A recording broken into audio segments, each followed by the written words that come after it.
Surprise, surprise, we've got another fake box of 86 Flea out at the National. We'll get to that in a short while. Sports Card Radio did a video on that.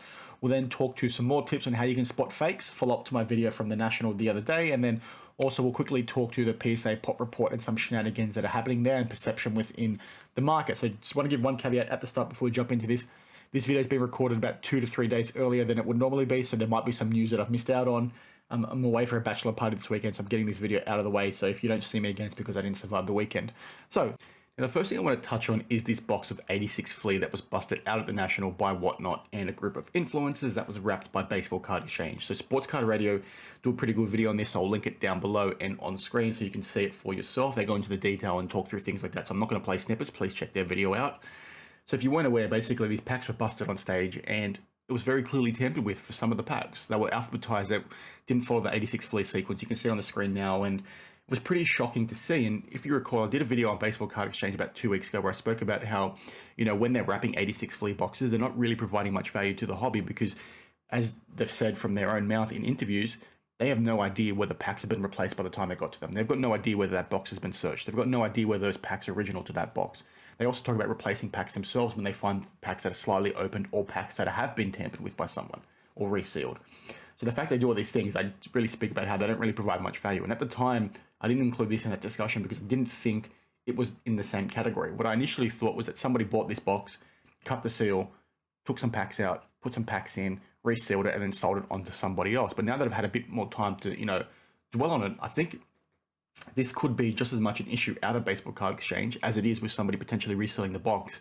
Sports Card Radio, did a video today following up on this, and they've shown that it may have come from Golden because it was the sticker matches something they've listed on their website. And having a look at videos of the seal ahead of time now, or before the break, it looks pretty good to me. And obviously I don't have it in hand, so I can't know for sure, but I just find it a bit shocking that, you know, this has occurred. And maybe some questions need to go back to Baseball Card Exchange on this as well, because typically, you know, I've said in the past, box authentication sucks for unsealed wax, but they do a pretty good job with pack authentication, especially considering they do the pack authentication with PSA, like I've touched on many times in the past, that not enough people speak about either. And it was just pretty shocking to see. And what was also quite laughable about this as well is the influencers on stage, you know, had no idea, and they weren't really questioning things when they saw this sequence happening. Yes, some people did, but it wasn't as insane as it should have been. When you're getting 5 Johnsons in a row, as an example, like, that should have been a huge red flag. And I'm very shocked at WhatNot, the second they saw that first alphabetized pack, that they didn't stop the break immediately and go chase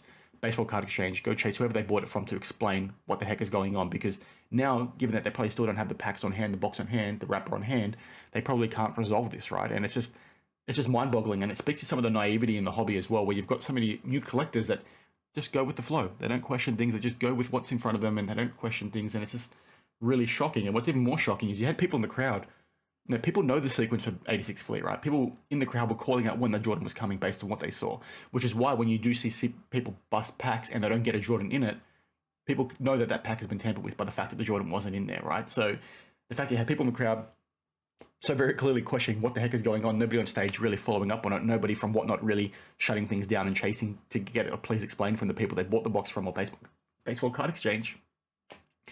It's just overly shocking. So please check out Sports Card Radio's video on this. It is really good, really detailed. I think this is like a watch this space kind of thing. I think, you know, this has huge ramifications for Baseball Card Exchange as a business if the fault did occur at them. If there was no tampering between when it went from Baseball Card Exchange to Golden, because the rumor is now, or what looks to be, not a rumor actually, that Golden is the one that sold this at auction.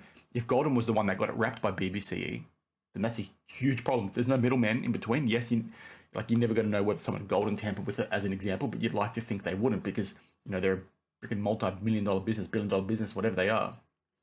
Like, that's got huge ramifications for the hobby. It speaks to, you know, some of these things I've spoken about Baseball Card Exchange in the past, where what comfort are they actually providing to the market? It's just a guy wrapping boxes. You know, I speak about in the past how these individuals started these businesses when there wasn't that much money in the hobby. Yes, these boxes were still expensive back then, these packs were still expensive, but the money that's in the hobby now is astronomical compared to what it was in the past. So you had these, you know, cowboy operations, these mom and pop style stores doing these kinds of things. It's like now you need proper qualifications to do this sort of stuff in the hobby, just given on the amount of money that's there, the amount of opportunity for fraud and things like that. So if Baseball Card Exchange is at fault here, that is huge, because they're also the ones doing pack authentication for PSA, as I've touched on in the past. they grade the packs. So somebody sends in the card to PSA to get graded. It goes to BBCE for authentication first, then goes back to PSA to get graded. And think about that. If the issue did occur out of BBC, think about those issues. It now puts into question almost every vintage pack that's graded by PSA that has gone through BBCE. It's utterly ridiculous. So watch this space and let's see what happens. Now, the next thing I want to touch on is the book from Brian Nolan, who's the guy from Breakout Cards that I touched on the other day. So when I spoke about him and I did my national wrap up, how, you know, he did a video talking about how there was some fake cards out at the national, and he spotted a few and he spoke to a few dealers to try and tell them to take them off the table. The dealers didn't. He's got a follow-up video coming out. I don't think it's out yet. He's got an interview with that dealer, so please check it out. But he has a book that helps you how to spot fakes on the top 50, you know, sports cards that are often fake. So I'll put a link down to that store on Amazon, or to buy the book out on Amazon. I'll put a photo up now so you can see what it looks like. Please check it out, because Ryan and his channel has phenomenal resources. I forgot to include this in my video from the other day, so here it is now. Please check it out. Let me know your thoughts. His channel is honestly fantastic, and it's so good that there's people like this in the hobby that are willing to teach you and educate you and help and guide you, right? Because like I just said a little bit earlier, so many people these days are here to scam you. There's so much naivety in the hobby. Use these resources to your advantage, right? You shouldn't be getting your hands on fake cards when there's people like Ryan out there and other YouTube channels as well that are going well above and beyond what they should be doing to try and educate you and teach you. So please look into it, use them, and then, yeah, go from there.